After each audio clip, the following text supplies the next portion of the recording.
हम शुरू करते हैं ये डोली यात्रा फाटा से और पहुंचते हैं गौरीकुंड। और गौरीकुंड पहुंच के हमारे सारे प्लान फेल हो गए।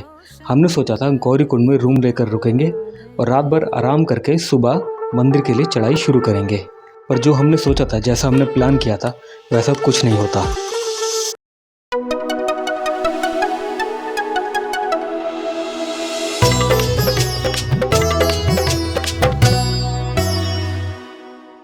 और गौरीकुंड पहुंचते ही हम एक समस्या में फंस जाते हैं। हम यहाँ पे रुकने के लिए रूम ढूंढ रहे थे, पर जिस भी होटल्स में जाते हैं वहाँ पे सभी रूम फुल हो चुके थे। कुछ होटल्स में जो रूम मिल रहे थे उनके चार्जेस इतने ज़्यादा मांग रहे थे जो कि हमारे बजट से ही बाहर थे। और फिर रूम ढूंढते ढूंढते 2-3 घंटे इधर उधर भटकने के बाद हमें एक ऐसी जगह रुकने के लिए मिलती है जहाँ रुकने की हमने कभी कल्पना भी नहीं की थी। और हमें जो जगह रुकने के लिए मिलती है वो दरअसल एक डोरमेट्री थी। डोरमेट्री भी किन लोगों के लिए जो लोग बाहर से केदारनाथ मजदूरी करने आते हैं, जैसे कोई खच्चे चराने आता है, कोई सामान ढोने आता है, उन लोगों के लिए वो डोरमेट्री थी। पर खैर, डूबते को तिनके का सहारा सही।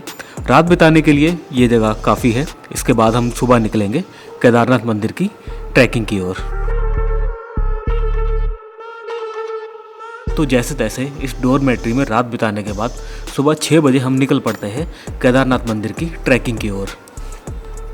अभी जो शुरू हो चुका हमारा केदारनाथ का जो ट्रैक है वो हमने शुरू कर दिया। यहाँ पे टाइम हुआ सुबह के 6:30 बजे।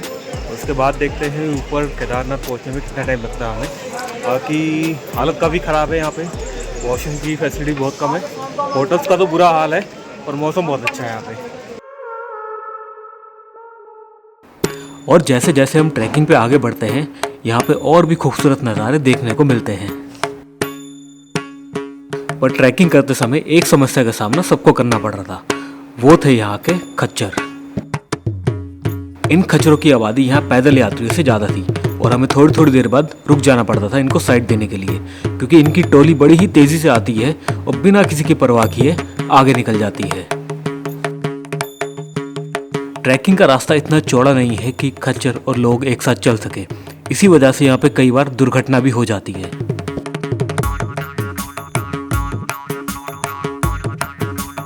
अभी जो अंकल जी आपने देखे थे, ये अंकल जी हमारे पीछे पीछे आ रहे थे ट्रैक करते हुए। एक्चुअली इनके साथ दिक्कत क्या है, ये यहाँ पे जो खच्चर घोड़े घूम रहे हैं उनकी वजह से बहुत परेशान है, और ये उसी दिक्कत की वजह से कह रहे हैं मुझे बार बार रुकना पड़ रहा है, और 2 कदम चलते ही मैं रुक जाता हूँ, फिर चलता हूँ, फिर चलता हूँ, फिर रुक जाता हूँ। थोड़ी सी परेशानी उन्हें हो रही है, तो आप भी ध्यान रखिएगा इस चीज़ का। अगर आप भी केदारनाथ की ट्रैकिंग पे गए हो तो आपने भी इस समस्या का सामना ज़रूर किया होगा। केदारनाथ मंदिर का रास्ता काफ़ी मुश्किल है, जिसको पैदल पूरा करने में ही शरीर पूरी तरह टूट जाता है। और वहीं कई लोग ऐसे भी दिखते हैं जो दंडवत करते हुए जा रहे होते हैं। सोचने वाली बात यह है कि आखिर कहाँ से मिलती है इनको शक्ति ऐसा करने की। और ये भी कह सकते हैं कि ये भक्ति की ही शक्ति है।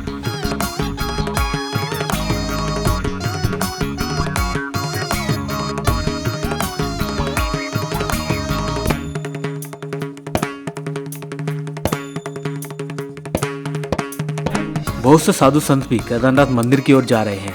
ये लोग देश के अलग अलग राज्यों से आए हैं और ये केदारनाथ मंदिर के खुलने से लेके केदारनाथ मंदिर के कपाट बंद होने तक 5 से 6 महीने केदारनाथ मंदिर में ही रहते हैं।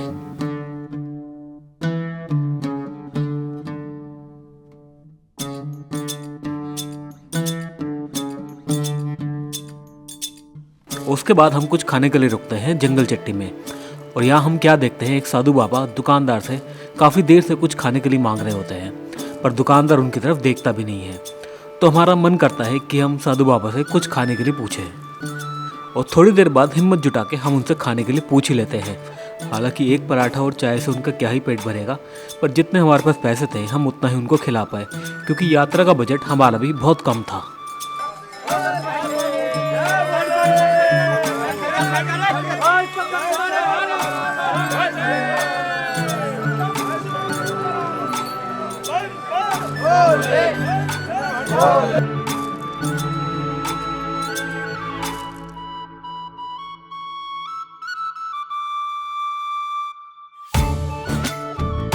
केदारनाथ मंदिर की ट्रैकिंग को आप 2 हिस्सों में बांट सकते हैं। रास्ते में एक नदी आती है जिसके ऊपर ये सेतु बना हुआ है। सेतु से पहले का रास्ता थोड़ा आसान और समतल है और सेतु के बाद का रास्ता एकदम खड़ा और बहुत ही कठिन चढ़ाई है। और यहाँ ये आदमी जिस पानी से नहा रहा है वो दरअसल बर्फ़ से पिघल के आ रहा है। कुछ लोग जोश में ऐसा काम कर लेते हैं, पर मेरी माने तो ऐसा आप बिल्कुल मत कीजिएगा। इससे हाइपोथर्मिया होने का खतरा बढ़ जाता है। ऐसी जगह पे बीमार होना एक बहुत बड़ी मुसीबत बन सकता है। और जैसे जैसे आप ऊपर जाते हैं यहाँ का मौसम पल पल बदलता रहता है। कभी बारिश, कभी कोहरा, कभी धूप। ये मौसम कभी अच्छा लगता है और कभी हमारी यात्रा में रुकावट बन जाता है।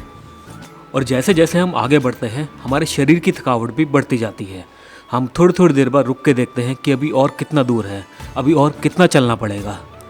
और अपनी हिम्मत को बनाए रख कर कभी बारिश, कभी धूप, कभी भूख, कभी प्यास, ये सब कुछ बर्दाश्त करते करते हम पहुंच जाते हैं बेस कैंप तक।